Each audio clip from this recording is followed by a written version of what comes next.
Good evening, everyone. I am Deborah Carter, a sophomore biology major, music minor, proudly attending Tuskegee University. I'm glad you asked. I'm the eldest of four children, and I grew up in Mount Healthy, where I attended Mount Healthy High School. I actually started high school during the COVID-19 pandemic, like many of us. So the first part of my experience revolved around masks, virtual learning, and soon enough, running. I joined the cross country team my freshman year as a way to get out of the house, so my days became filled with online classes and neighborhood runs. During my sophomore year, my school adopted a hybrid model that allowed only a third of students in the building at a time. I was in the first wave, and honestly, the best word to describe the building was quiet. The halls were nearly empty, but that quiet created a surprisingly personal and focused environment. And by junior year, everyone had returned, and I flew myself into clubs, sports, and STEM projects. I loved getting involved, so I quickly found myself in leadership roles, determined to make a positive change in my school's atmosphere. I chose to attend Tuskegee because of its atmosphere.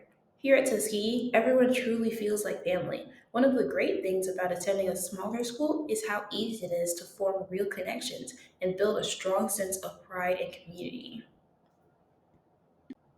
I'm honored to be a distinguished presidential scholar here at Tuskegee, which means that my tuition, housing, and books are covered by the university.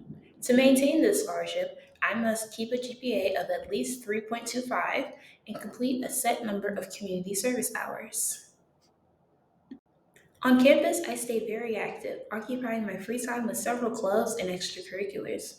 Balancing all of that with coursework can definitely be a challenge, but I've learned how important it is to set boundaries and stay organized. A planner is a must.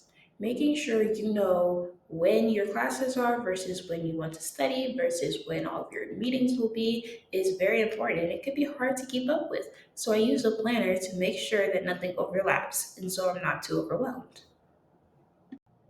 In the future, I aspire to be a pediatrician. I've always been interested in science, but around the sixth grade, I read this magazine about the brain, and it was absolutely fascinating. And it was then that I decided I wanted to work in the medical field. It wasn't until later, after volunteering at a summer camp, that I decided I'd want to work with kids. And that's how I decided I would become a pediatrician. Well, of course, school isn't just academics. It's also plenty of time to hang out with friends. I usually hang out with my friends at Auburn Mall, and we'll do silly things like try on dresses, or compare shoe sizes, or other weird things. I'm also really active in the choir outside of practice, so I'll host an alto section night to have everyone get some bonding time if anybody needs to study, etc., etc. And then, of course, nature walks. I love gardening and nature, so they're really calming to me. Plus, the events at Tuskegee are on point. I remember last year the Alpas held a party for charity, and it was a blast.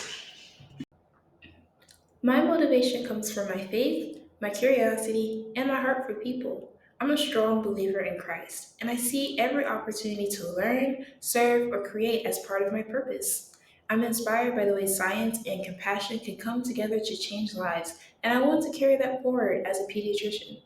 I'm very passionate about helping children and families, not just by treating illness, but by offering genuine care. I also want to keep blending my love for the arts and sciences, using creativity as a bridge for understanding and empathy. Something I'm proud of is the way I've grown into leadership and balance, learning to handle challenges with grace and staying grounded in who I am. My dream is to live a life of service where my work, music, and faith all reflect my love. Thank you so much, everyone. Bye.